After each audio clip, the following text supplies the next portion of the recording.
අපි දැනට පොංගල් එක යම් ට්‍රේන් සර්විසස් පටන් අරගත් එකක් තිබෙනවා.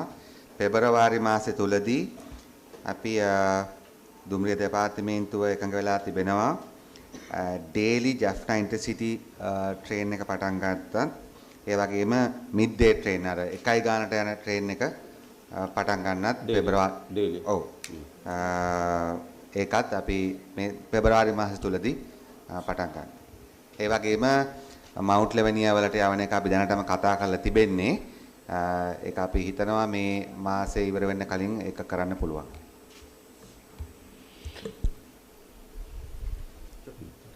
ஆகவே அடுத்ததாக இந்த யாழ்ப்பாணத்திலே தற்போது இந்த வீதி விபத்துக்களுடைய அதிகரிப்பு இருக்கின்ற காரணத்தினாலே யாழ்ப்பாண மாவட்டத்திலே ஆக 6 சிக்னல் லைட் தான் யாழ்ப்பாணத்திலே இருக்கின்றது.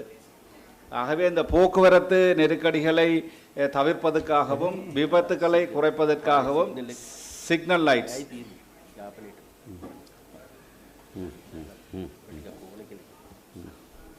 அடுத்ததாக இலங்கை போக்குவரத்து சபையினுடைய செயற்பாட்டிலே தற்போதைய உள்ள நேர அட்டவணையின் பிரகாரம் யாழ்ப்பாண மாவட்டத்திலே சீரான பஸ் போக்குவரத்தை மேற்கொள்ள வேண்டியதாக இருப்பின் ஆக குறைந்தது யாழ்ப்பாண சாலைக்கு 23 பஸ், பருத்தித்துறை சாலைக்கு 10 பஸ், கார்நகர் சாலைக்கு 5 பஸ் தேவைப்படுகின்றது. பஸ் போக்குவரத்தை முழுமையாக சீராக கொண்டு நடத்துவதற்கு என்பதனையும் தயவுடன் தெரிவித்துக் கொள்கின்றேன்.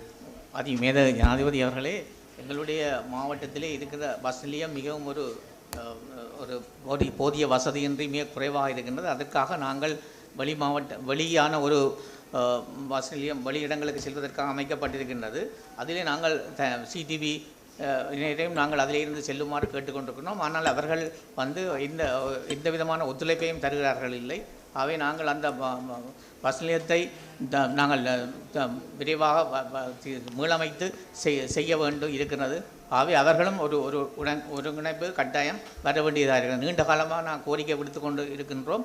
ஆனால் அவர்கள் அதுக்கு வருகிறார்கள் இல்லை. ஆகவே தயவு செய்து உங்களுடைய கவனத்துக்கு கொண்டு வருகிறோம். எங்களுடைய இந்த பஸ் நிலையத்தை கட்டாயம் அது மீள புனரமைக்க வேண்டிய தேவை இருக்கிறது என்பதையும் தங்களுடைய கவனத்துக்கு தயவு செய்து கொண்டு வரும். ஜனாதிபதி அவர்களே, குறிப்பாக தீவு பிரதேசங்களிலே காணப்படும் இடங்களுக்கு போக்குவரத்து பஸ்கள் மிக மோசமான நிலையிலே பாதிப்படைந்து காணப்படுகின்றன. அதேபோன்று கிராமப்புறங்களிலே முன்னர் சிறு வீதிகளை இணைத்து பயன்படுத்தப்படுகின்ற பஸ் பாவனைகள் இப்பொழுது நிறுத்தப்பட்டிருக்கின்றது. எனவே கிராமப்புறங்களுக்கும் பஸ் சேவைகளை ஈடுபடுத்துவதற்காக கூடுதலான பஸ்ஸுகளை யாழ்ப்பாண மாவட்டம் மற்றும் கிளிநொச்சி மாவட்டங்களுக்கு வழங்க வேண்டும். குறிப்பாக தீவு பிரதேசங்களிலே பஸ்கள் மிக மோசமாக பாதிப்படைந்திருக்கின்றன.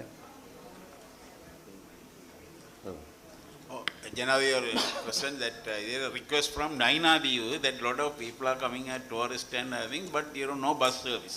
So they are asking the bus service that so please consider that also. அத்தோடு நைனாதீவில் வந்து இந்த ஜெட்டி தெற்கு பகுதி ஜெட்டி பாவனையில் இல்லை. இப்போ அந்த கணிசமான மக்கள் அங்கே ட்ராவல் பண்ணுறபடியால் வந்து அந்த தெற்கு ஜெட்டியை வந்து சரிப்படுத்தினால் வந்து அங்கே நிரந்தரமாக இருக்கிற மக்களுக்கு வந்து பெரிய ஒரு உதவியாக இருக்கும். இப்போ எல்லாரும் வந்து கோயிலுக்கு முன்னால் இருக்கிற ஜெட்டியை தான் பயன்படுத்த வேண்டி இருக்குது. அதையும் வந்து நீங்கள் செய்தால் வந்து பாரிய ஒரு மாற்றத்தை வந்து ஏற்படுத்தும் இருக்கிற நெருக்கடியில்.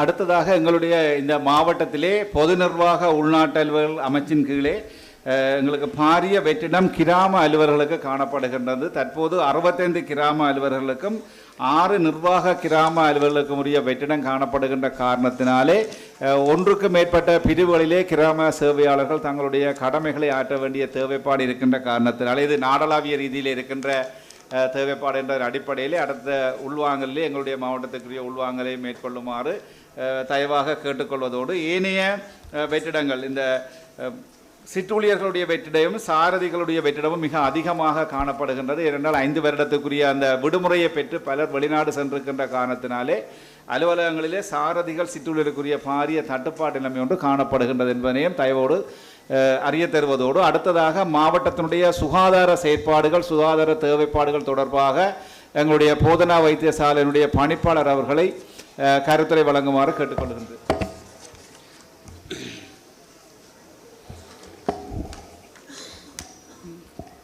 வணக்கம்.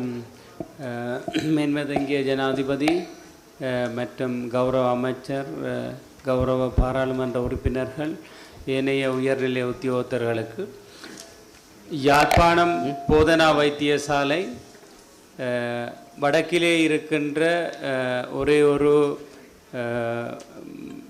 Teaching hospital.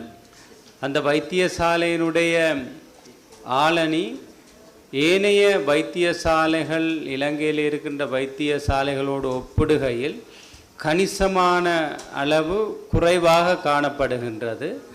குறிப்பாக வைத்திய நிபுணர்கள், வைத்தியர்கள், தாதியர்கள், சில வகையான ஏனைய உத்தியோகத்தர்களுடைய எண்ணிக்கையை அதிகரித்து தரப்பட வேண்டும். இலங்கையிலே காணப்படுகின்ற ஏனைய பிரதான வைத்தியசாலைகளுக்கு ஒப்பாக இங்கே இருக்கின்ற சனத்தொகைக்கும் அங்கே இருக்கின்ற சனத்தொகையும் ஒப்பீட்டளவில் இந்த வைத்தியசாலையினுடைய ஆளணியை அதிகரித்து தருமாறு தயவுடன் கேட்டுக்கொள்கின்றேன். இந்த வைத்தியசாலை இலங்கையின் 4வது தேசிய வைத்தியசாலையாக எதிர்வரும் காலங்களில் தரம் உயர்த்தப்பட இருக்கின்றது. இதற்கு அப்பால் இலங்கையின் வடக்கு பகுதி ஜோக்ரபிக்கல் அதன் ரீதியாக ஒரு பகுதியிலே அமைந்திருப்பதன் காரணமாக இந்த அனைத்து விதமான சேவைகளையும் நாங்கள் இந்த பகுதியில் வழங்க வேண்டி இருக்கின்றது. தற்போதும் வடக்கு மாகாணத்துக்கு அப்பால் வடமேல் மாகாணம் உட்பட இலங்கையில் இருந்து நோயாளிகள் சிகிச்சைக்காக இங்கே வருகின்றார்கள். குறிப்பாக எமது இருதய சிகிச்சை பிரிவு, இருதய சத்திர சிகிச்சை பிரிவு மற்றும் பல்வேறு கிளினிக் வசதிகளுக்காக நாட்டின் ஏனைய பாகங்களிலும் இருந்தும் இந்த நோயாளிகள் இங்கே வருகின்ற போது அவர்களுக்கான சிகிச்சைகள் ஒழுங்குபடுத்தப்பட்டிருக்கின்றது. குறிப்பாக வடக்கிலே இருக்கின்ற இந்த வைத்தியசாலையில் இருக்கின்றவர்கள் இந்த பொது சேவையின் சேவையை அவர்கள் மிகவும் விரும்பி கடமையாற்றுகின்ற ஒரு நிலையில் காணப்படுகின்றபடியினால் இந்த வசதியை செய்தருமாறு நாங்கள் கேட்டுக்கொள்கின்றோம். ஆளணி அதிகரிப்பு. இதற்கு மேலதிகமாக போதனா வைத்தியசாலையில் கடந்த காலங்களில் ஒரு சில புதிய கட்டடங்கள் அமைக்கப்பட்டாலும் குறிப்பாக இப்போதும் தற்காலிக விடுதிகளும் தற்காலிக கிளினிக் பகுதிகளும் நோயாளிகளுக்கும் கடமையாற்றுபவர்களுக்கும் பெரும் சிரமத்தை வழங்குகின்றது. இதன் காரணமாக ஒரு முக்கியமான வைத்தியசாலை பற்றி அடிக்கடி பல்வேறு சமூக ஊடகங்களினூடாக குறைபாடுகள் சுட்டிக்காட்டப்படுகின்றன. ஆகவே குறிப்பாக இருதய சிகிச்சை பகுதி, மகப்பேற்று விடுதி மற்றும் மிக முக்கியமான கிளினிக் பகுதிகளுக்கான கட்டிடங்கள் அல்லது கட்டிட தொகுதி ஒன்றை அமைத்து தருமாறு தயவுடன் வைத்தியசாலை சார்பில் கேட்டுக்கொள்கின்றேன். நன்றி. எக்ஸலன்சி, அதில் முக்கியமாக யாழ்ப்பாணம், கிளிநொச்சி, மன்னார், முல்லைத்தீவை மையப்படுத்தி ஒரு பல்முக சீராக்கல் பிரிவின்ற விசேட வைத்திய நிபுணராக இருந்த முகுந்தன் காயத்ரி என்றவர் காரணமில்லாமல் சரி மாற்றப்பட்டிருக்கிறார். சரி, அதுக்கு பதிலாக ஒரு ஆளை நியமிக்க கிட்டத்தட்ட 8000 பேஷண்ட்ஸ் அவர் கீழே இருந்திருக்கிறார்கள். அவர் யாழ்ப்பாண வைத்தியசாலையை அடிப்படையாக கொண்டிருந்தாலும் அவர் மன்னார், முல்லைத்தீவு, கிளிநொச்சியில் ஒரு நாள் சேவையை வழங்கியிருக்கிறார். மாணவர்கள், குறிப்பாக பாடசாலை மாணவர்கள், அவருடைய பல்முக சீராக்கத்துக்கான ஒரே ஒரு வைத்தியர். அவர் தென்பகுதிக்கு மாற்றப்பட்டிருக்கு. அதுக்கான பதிலால் நியமிக்கப்படலை நான் நினைக்கிறேன். அமைச்சர் சந்திரசேகரன் அவர்கள் கௌரவ කොහටද මාරු කරලා තියෙන්නේ? මාරු කරලා තියෙන්නේ කොහටද? மகியங்கன ஹாஸ்பிட்டல் மகியங்கனைக்கு மாற்றப்பட்டிருக்கிறார். இதே போல் இப்போ சாவகச்சேரி ஹாஸ்பிட்டல் உங்களுக்கு தெரியும், நீண்ட நாளாக பேசு பொருளாக இருக்கிற வைத்தியசாலை. அங்கே இருக்கிற இப்போ இருக்கிற விசேட வைத்திய நிபுணர் ஒருவர் மாற்றப்பட்டிருக்கிறார். அங்கே இருக்கிற எம்எஸ்க்கு தெரியாது, அங்கே அந்த மெடிக்கல் சூப்பரண்டுக்கு தெரியாமல் அவர் மாற்றப்பட்டிருக்கிறார். ஏற்கனவே 2 பேர் ஸ்டடி லீவில் போயிருக்கிறார்கள். அது படிக்கிறதுக்கு போகிறவரை மாற்றம் செய்யக்குள்ள மெடிக்கல் சூப்பரண்டன் மறிக்க இயலாது. ஆனால் அங்கே ஒரு ஆளை மாற்றப்படுறேன்டா இன்னொரு ஆளை நியமிக்க வேணும். அதுவும் இல்லை. இந்த இந்த இந்த காயத்ரி முகுந்தன் என்ற டாக்டரை தயவு செய்து நீங்கள் இப்போதைக்கு தற்காலிகமாக இருந்தாலும் யாழ்ப்பாண வைத்தியசாலைக்கு மீண்டும் நியமித்தால்தான் இந்த 8000 அவரை நம்பி இருக்கிற முல்லைத்தீவு, மன்னார், கிளிநொச்சி, இதை விட தெல்லிப்பள ஆதார வைத்தியசாலை, இவை எல்லாத்துக்கும் ஒரு நாள் இருந்தாலும் அவர் அந்த சேவையை வழங்கியிருக்கிறார். யாழ்ப்பாண போதனா வைத்தியசாலையினுடைய பணிப்பாளர் சத்தியமூர்த்தி அவர்கள் இதுக்கு நல்ல ஹெல்ப் பண்ணியிருக்கிறார். இப்போ இது ஒரு நல்ல சந்தர்ப்பம். தயவு செய்து அவரை இப்போதைக்கு இந்த ட்ரான்ஸ்ஃபரை கேன்சல் பண்ணி அவரை நியமனம் செய்துட்டு பிறகு நீங்கள் ஒரு மாற்றீடு செய்தால், அதே போல் இந்த சாவச்சேரி வைத்தியசாலை என்ற குறைபாடுகளையும் உடனே கை வைக்காமல், ஏதாவது உங்களுக்கு தெரியும் அடிக்கடி ஃபேஸ்புக்கில் அல்லது யூடியூப்பில் அடி வாங்குறது வைத்தியசாலைகளாக இருக்குது. வைத்தியர்கள் கனபேர் இதால் மனமுடைஞ்சு விட்டுட்டு போக பார்க்குறாங்க. இப்போ வேலை செய்கிற உண்மையான மனம் உள்ளவர்கள், இப்போ காயத்ரி முகுந்தன் ப்ரைவேட் ப்ராக்டிஸ் செய்யாதான். இப்போ எனக்கு தெரிய சத்தியமூர்த்தி, டாக்டர் சத்தியமூர்த்தி ஒரு காலமும் பிபி செய்தவர் இல்லை. ஆனால் ஒரு வைத்தியசாலை தன் சுகாதாரத்தையோடு இருக்கிறவர்கள். இப்படி பல வைத்தியர்கள் இருக்கிறார்கள். இப்போ இது இவர்களுடைய மனங்கள் உடைஞ்சோன்னா விட்டு போக பார்க்குறாரு. இப்போ தயவு செய்து கொஞ்சம் இந்த பக்கத்தில் கரிசனை செலுத்துங்க. Your Excellency President, good morning to you. This is Dr. Ramanathan Archana. Is it okay to have a small conversation with you? அதிமேதகு ஜனாதிபதி அவர்களுக்கு நான் வைத்தியர் என்ற அடிப்படையிலையும் ஐ எம் ஃப்ரம் ஜெஃப்னா வைத்தியர் என்ற அடிப்படையில், அது தவிர ஒரு அட்மினிஸ்ட்ரேட்டர் என்ற அடிப்படையிலையும் ஒரு சில விடயங்களை தங்களுக்கு நான் சொல்ல விரும்புகிறேன். என்றால் எங்களுடைய வடக்கு மாகாணத்துக்கு ப்ரொவின்சியல் டைரக்டர் ஹெல்த் சர்வீஸஸாக இருக்கிறவர் மதிப்புக்குரிய சமன் பத்ரன் அவர்கள். அவரோட சிங்கள மொழி பேசுகின்ற வைத்தியராக இருந்தும் அவருடைய நீண்டகால தூரநோக்கான சேவை பாராட்டப்படக்கூடிய ஒன்று. என்னென்றால் எங்களுடைய வடக்கு மாகாணத்தை பொறுத்த வரைக்கும் கடந்த அரசாங்கத்தில், இதை நான் சொல்கிறதால கனவேருக்கு மன உளைச்சல்களும் மனநோய்களும் ஏற்படலாம். கடந்த அரசாங்கத்தில் போர்ட் சர்டிஃபிகேஷன் இல்லாமல் சாதாரணமாக மதிப்புக்குரிய ஜனாதிபதி அவர்களே ஒரு வைத்தியசாலை ஒன்றுக்கு டிரெக்டர் ஒருவர் தெரிவு செய்யப்படும் போது அவர் கட்டாயம் போர்ட் சர்டிஃபைட் கன்சல்டன்ட் என்ற ஒரு அடிப்படையில் தான் தெரிவு செய்யப்பட வேண்டும்.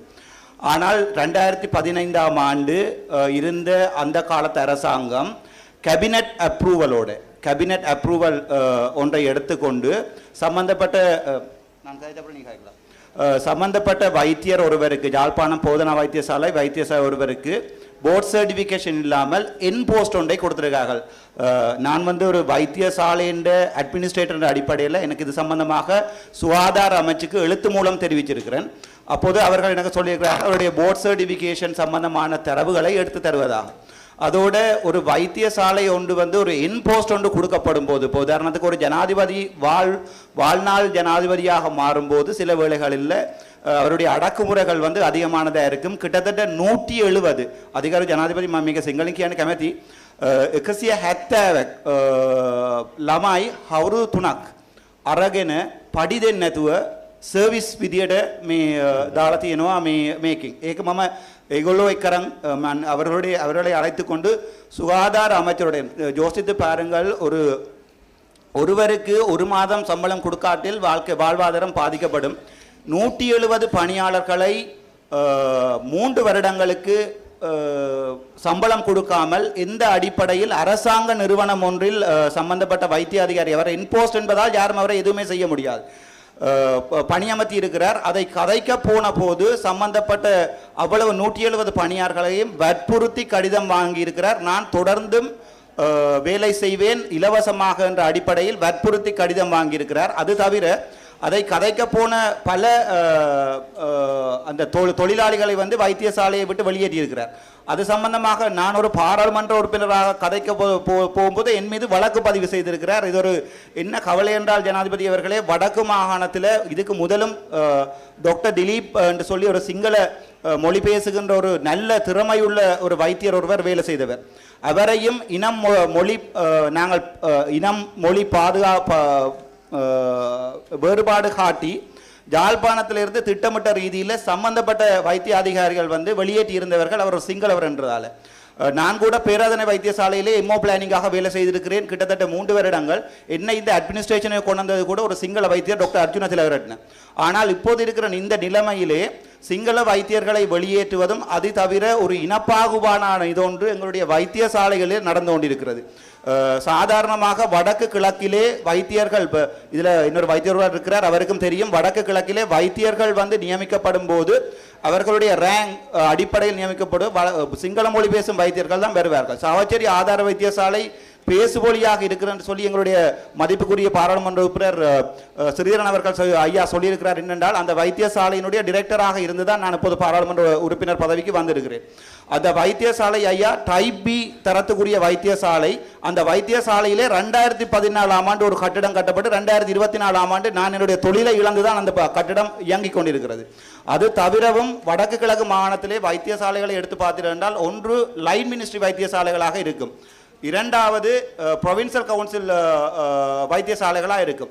லைன் மினிஸ்ட்ரி வைத்தியசாலைகளுக்கு நாங்கள் வளங்களை கொண்டு கொட்டுவதால் சென்ட்ரலைசேஷன் எனப்படுகின்ற பிரச்சனை உருவாகும். அதாவது வந்து ஒரு வைத்தியசாலையிலே நோயாளர்கள் தொடர்ந்தும் லைனில் நிற்க வேண்டிய நிலைமையோடு வரும். நாங்கள் சின்ன பெரிஃபரியில் இருக்கிற சின்ன வைத்தியசாலைகளை தரமுயர்த்துவதோடு அதிலே சம்பந்தப்பட்ட வைத்தியர் வந்து ஒரு சிங்கள மொழி பேசுவதாக இருந்தாலும் அவர் 24 மணித்தியாலமும் 31 நாட்களும் யாழ்ப்பாணத்தில் இருந்து தான் தொழில் புரிகிறார். இப்போது அவரை வெளியேற்றுவதற்கான நடவடிக்கையை GMOA செய்து கொண்டிருக்கிறது. நான் இப்போது பார்த்திருக்கிறேன், எங்களுடைய சமன்பத்திரன் அவர்களுக்கு எதிராக ஆதார வைத்தியசாலை சாவச்சேரி மட்டுமல்ல வேலணை வைத்தியசாலையிலுமே அவருக்கு எதிராக நடவடிக்கை எடுத்து கொண்டிருக்கிறது. ஆதார வைத்தியசாலைக்கு இன்று பிரதியீடு செய்யப்பட்ட வைத்தியரை நான் நினைக்கிறேன் சமன்பத்திரன் அவர்கள் சொல்லுவார்கள், மன்னார் அல்லது கிளிநொச்சியிலிருந்து தற்போது ஸ்ரீதரன் ஐயா சொல்றார் என்னென்றால் சில நேரங்களில் நாங்கள் மருத்துவங்கள் சம்பந்தமாக கதைக்கும் போது அதன் அடிப்படை அறிவுகளை யாரையாவது கேட்டுக்கொண்டு வரணும். கன்சல்டன் என்றது என்னென்றால் அது வந்து ஒரு MBBS முடிச்சு போட்டு இன்னொரு 5 இயர்ஸ் படித்தா தான் ஒரு கன்சல்டன் ஜனாதிபதி. ஆனால் சாதாரண ஒரு வைத்தியரை தான் பிரதியீடு செய்திருக்கிறார்கள். அதை அவர் எங்களுடைய சிங்கள PD பிரதியீடு செய்திருக்கார் என்பதற்காகத்தான் ஒரு அரசியல் அடிப்படையில் சொல்லப்படுவதில்லை. சம்பந்தப்பட்ட PDயில் අපි ඒ කියන්නේ දැන් අපි කවර රෝහලක හරි යම් කාර්යයක් කරමින් හිටපු වගකීමක් තිබුණු වෛද්‍යවරයෙක් මාරු කරනවා නම් අපි ඒකට විකල්ප වෛද්‍යවරයෙක් ලබා දෙන්න ඕන. ඒකනේ. අපි ඒ ප්‍රතිපත්තියට යමු. එතුමා යම් ඔපරේෂන් කරමින් හිටියා නම් මැදිහත් වෙමින් තිබුණා නම් එතුමා ඉවත් කරනවා නම් ඊට විකල්ප වෛද්‍යවරයෙක් ලබා දෙන්න ඕන. දැන් මෙතන වෙලා තියෙන්නේ වෛද්‍යවරු දෙන්නෙක් ඉවත් කරලා තියෙනවා. නමුත් ඊට අවශ්‍ය වෙන වෛද්‍යවරු ලබා දීලා නැහැ. අපි බලන්න ඕන තියෙනවා ගරු ජනාධිපති සමාවෙන්න ඒක ට්‍රාන්ස්ෆර් කරලා තියෙනවා. ඒ ට්‍රාන්ස්ෆර් එක තාම ක්‍රියාත්මක කරලා නැහැ. හරි ඒකනේ අපි ඒක කරමු. ඒතකොට තියෙන්නේ මේ දෙන්න අපි ඉවත් කර ඒ දෙන්න ට්‍රාන්ස්ෆර් කරනවා නම් ඊට දෙන්නෙත් දෙන්න ඕන. ඒතකොට දෙන්නෙත් දෙන්න තාම අපහසු නම් අර දෙන්නම කෙටි කාලයකට තියන්න කියලා ඉල්ලීම තියෙන්නේ. අපි ඒක බලමු ගිහිල්ලා. අපි ඒක බලමු. நான் சாவச்சேரி வைத்தியசாலைக்கு விஜய் பார்த்த பொழுது அங்கே நடந்த சேவைகளில் இருந்த ஒரு வைத்தியரை வெவ்வேறு முறையற்ற விதத்தில் இடமாற்றம் செய்திருக்கணும். ஸோ அவருக்குரிய ரீப்ளேஸ்மெண்ட்டோட உடனடியாக கொடுக்கணும். இல்லாட்டி அந்த ஹாஸ்பிட்டல் ஃபங்க்ஷன் பண்ணுறது கொஞ்சம் කස්ටමයි. කරු ජනාධිපතිතුමා එයා අව රිලීස් කරලා තියන්නේ මිනිස්ට්‍රි ඕඩර් එකකින් තමයි රිලීස් කරලා තියන්නේ. එයාට රීප්ලේස්මන්ට් එකක් වෙන දැනකින් අපේ PD පත් කරලා තියෙනවා රීප්ලේස්මන්ට් එක. ඒ රීප්ලේස්මන්ට් එක තාම තව RD කෙනෙක් රීප්ලේස් කරන්න චුට්ටක් කියන්න මේ please. Replacement is a punishment transfer කෙනෙක්නවා. සුබ උදෑසනක් අතුගරු ජනාධිපතිතුමනි. චාවකච්චේරිය රෝහල ගැන කියනවා නම් මම දන්නේ පහුගිය මාස 9 ඇතුළත විශාල සංවර්ධනයක් මේ රෝහල තුල සිද්ධ වෙලා තියෙනවා. ඒතර මේ වන විට සියලුම විශේෂඥ සේවා නිලධාරීන් මූලික වශයෙන් ඉන්නවා. විශේෂඥ වෛද්‍ය නිලධාරීන් 4 දෙනෙක් ඉන්නවා. ඒ වාට්ටු අංග සම්පූර්ණයෙන්ම ක්‍රියාත්මක වෙනවා. ඊට අමතරව වෛද්‍ය නිලධාරීන්ගේ හිඟයක් නැහැ. මේ වන විට තියෙන කාඩ් එක සම්පූර්ණ කරලා තියෙනවා. ඊට අමතරව අපි తాවකාලික අනුයුක්ති කිරීම වලිනුත් වෛද්‍යවරුන් ලබා දීලා තියෙනවා. ඒ රෝහල සම්බන්ධයෙන් පළාත් සෞඛ්‍ය සේවා අධ්‍යක්ෂ වශයෙන් මා විශේෂයෙන්ම අවධානයක් යොමු කරලා තියෙනවා. ඒ සියලු පහසුකම් ලබා දීලා තියෙන අපේ ගරු ආණ්ඩුකාරතුමා ප්‍රධාන ලේකම්තුමා ප්‍රධානත්වයෙන් අපි සාකච්ඡාවට කීපයක් කතා පවත්වලා තියෙනවා. නමුත් සමාජීය කමියුනිටි ප්‍රජාව අපි සමග ඉන්නවා. ඒගොල්ලෝ රෝහලේ සේවාව සමග ඉතාමත්ම පැහැදීමක් තියෙනවා මේ වන විට. කරු ජනාධිපතිතුමා එක වචනයක් අපේ ජැෆ්නා ටීචින් හොස්පිටල් එකේ තියෙන ලොකු සර්වාවක් සමහර ඩිරෙක්ටර්ස්ලා නිසා ඒගොල්ලෝ බෝඩ් සර්ටිෆිකේෂන් එකක් නැතුව පත් කරපු කැබිනට් අප්‍රූවල් එකකින් පත් කරපු නිසා තව මේ කියන ක්වොලිෆිකේෂන් තියෙන සමහර ඔෆිසර්ස්ලාට යන්න බැරි වෙලා තියෙනවා. ඒක වැරදි. සාමාන්‍යයෙන් අපිට බෝඩ් සර්ටිෆිකේෂන් එකක් නැතුව කන්සල්ටන්ට් කියන්න බෑ. Acting consultant. එතකොට ඒක කැබිනට් අප්‍රූවල් එකකින් වැරදි විදියට පත් කරලා තියෙනවා නම් ඒක ගැන සොයා බලලා ඒ අදාළ වෛද්‍යවරයාව අයින් කරලා බෝඩ් සර්ටිෆිකේෂන් තියෙන කන්සල්ටන්ට් කෙනෙක් කරුණාකරලා දෙමළ සිංහල ભેදමන් නැතුව බෝඩ් සර්ටිෆිකේෂன் තියෙන එකනාව කරුණාකරලා පත් කරන්න කියලා ඉල්ලීමක් කරනවා. கௌரவ ஜனாதிபதி அவர்களே, நான் இந்த சுகாதார விடயங்கள் சம்பந்தமாக 2 விஷயங்களை சொல்ல விரும்புகிறேன். முதலாவது வந்து நான் இந்த புற்றுநோய் தெல்லிப்பள்ளி புற்றுநோய் வைத்தியசாலைக்கு வந்து ஒவ்வொரு மாதம் போய் அங்கே ட்ரீட்மெண்ட் எடுக்கிறவர் என்ற வகையில் வந்து அதில் பாரிய குறைபாடுகள் வந்து அந்த கேன்சர் யூனிட்டுக்கு வந்து இருக்குது, கேன்சர் ஹாஸ்பிட்டலுக்கு வந்து இருக்குது. அதுக்குரிய பிரதான காரணம் வந்து இப்போதைக்கு வந்து அது ப்ரொவின்ஷியல் கவுன்சிலுக்குள்ளே வருகின்ற ஒரு ஹாஸ்பிட்டல் என்ற வகையிலே அதுக்குரிய பற்றாக்குறைகளை வந்து நிவர்த்தி செய்ய இயலாமல் இருக்கிறால் அதுக்கு தேவைப்படுகின்ற ஆளணியாக இருக்கலாம், நிதி ஒதுக்கீடுகளாக இருக்கலாம், வசதிகளாக கூட அது கணிசமான அளவுக்கு வந்து வருவதில்லை. அந்த வகையில் வந்து இப்போ எங்களை பொறுத்தவரையில் உங்களுக்கு தெரியும், நாங்கள் அதிகாரங்களை பகிர்ந்து கொள்ள வேண்டும் என்று கேட்டுக்கொண்டு இருக்கிற இந்த இடத்துல நீங்கள் அந்த அந்த ஸ்பெஷல் நீட்ஸாக இருக்கக்கூடிய ஒரு புற்றுநோய் வைத்தியசாலைக்கு வந்து ஏதோ ஒரு வகையில் வந்து மற்ற ப்ரொவின்ஷியல் கவுன்சிலுக்குள்ளே வரக்கூடிய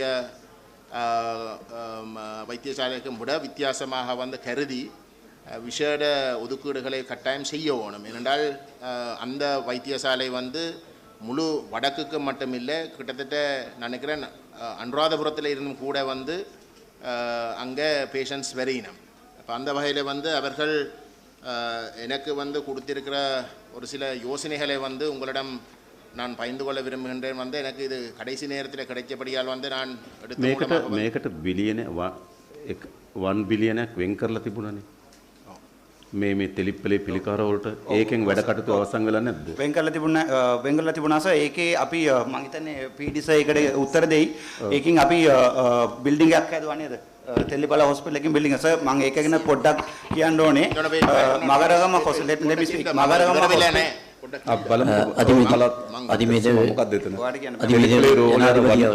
අපි 1 බිලියනයක් වෙන් කරලා තිබුණානේ නේද? ඒක මොකක්ද වෙලා තියෙන්නේ? அதிமேதகு ஜனாதிபதி அவர்களே, 3 புற்றுநோய் வைத்தியசாலைகளுக்கு யாழ்ப்பாணம், கராப்பிட்டிய, மட்டக்களப்பு 3 வைத்தியசாலைகளுக்கு கண்டி, கராப்பிட்டிய இந்த 3 மாடி கட்டிடம் அமைப்பதற்காக நிதி ஒதுக்கப்பட்டு தற்போது இந்த வருடமும் அந்த நிதி ஒதுக்கப்பட்டு அந்த கட்டிட வேலைகள் தற்போது இடம்பெற்று கொண்டிருக்கின்றன. இந்த வருடமும் மேலதிக நிதி ஒதுக்கப்பட்டு அநேகமாக அடுத்த வருடம் තව පහසුකම් වල බිල්ඩින් එකට අමතරව තව පහසුකම් අවශ්‍ය වෙලා තියෙනවද? ගරු ජනාධිපතිතුමා ඒක ගැන මම කියන්නම්. අපේ මගරගම හොස්පිටල් එකේ ලෙට්ටු බලලා දෙමළ ලෙට්ටු ටික යවන්නේ ජැෆ්නා ටීචින් හොස්පිටල් එකේ. ඒකින් ඒගොල්ලෝ සමහර ලෙට්ටු ටිකක් යවනවා තෙල්ලිපල හොස්පිටල් එකේ. එතකොට අර ડોක්ටර්ස්ලා පොඩි ප්‍රශ්නයක් මත කරනවා. ඒක අදාළ ජැෆ්නා ටීචින් හොස්පිටල් එකද නැත්නම් අදාළ තෙල්ලිපල හොස්පිටල් එකද කියලා ප්‍රශ්නයක් මත වෙනවා. ඒකට අපි ඩිරෙක්ටර් ටීචින් හොස්පිටල් ජැෆ්නා පොඩි සහයෝගයක් දෙන්න ඕනේ. තෙල්ලිපල ටීචින් හොස්පිටල් එකේ කැන්සර් වෙනම තියෙනවා. එතකොට සමහර වෙලාවට පේෂන්ට්ස්ලා තෙල්ලිපල යවනවා, ආපහු බස් එකේ මෙහාට ජැෆ්නා එනවා, ජැෆ්නා බාර ගන්න නැහැ කියනවා. අර ડોක්ටර් බලපු නිසා මට බාර ගන්න බෑ කියනවා. එතකොට සමහරලාට ආපහු යවනවා මගරගම. ඒ නිසා මං හිතන්නේ මේ කැන්සර් හොස්පිටල් එක ඒකට කියන්නේ කැන්සර් ට්‍රේල් කියලා. කැන්සර් හොස්පිටල් තුනම අපි මොකරි අන්ඩර්ස්ටෑන්ඩින් එකකින් අපි කෝඩිනේෂන් එකක් හදා ගන්න ඕනේ. මෙතන ඒක විශ්න විතරයි එතන තියෙන ප්‍රශ්නේ. ඒ කියන්නේ එහෙන් ට්‍රාන්ස්ෆර් කරලා එවනවා නම් නේද? මේ ජැෆ්නායකට දෙන්නේ තෙලිප්ලියකට දෙන්නේ කියලා හරියටම ඔව් සර්. එතකොට ජැෆ්නා ආවම කියනවා තෙලිපල යන්න කියලා, තෙලිපල ආවම ගියාම කියනවා ජැෆ්නා යන්න කියලා. එතකොට අපේ ඩිරෙක්ටර් සර් සමහර වෙලාවට ඒ කන්සල්ටන්ට්ලාත් එක පොඩි ප්‍රශ්නයක් පටන් ගන්නවා. ඒ නිසා ඒක නමුත් දැන් අර වෙන් කරලා තියෙන බිලියන ප්‍රමාණවත් නැද්ද වැඩවලට? லாஸ்ட் இயர் கடந்த வருடம் 50 மில்லியன் ஒதுக்கப்பட்டிருந்தது சார். இந்த வருடம் மிகுதி 300 மில்லியன் ஒதுக்கப்பட்டு அநேகமாக அடுத்த வருடம் அந்த கட்டிடம் பூரணமாக நிறைவு செய்யப்படும். අවසන් කරන්න පුළුවන්. හරි. அடுத்த ඒ வருடம். කියන්නේ අර දැන් අපි ඒ කියන්නේ 1 බිලියනකට තමයි ප්‍රොජෙක්ට් එක හදලා තියෙන්නේ. ඒක ගිය අවුරුද්දේ 50යි මේ අවුරුදු 300ක් වෙන් කරලා තියෙනවා.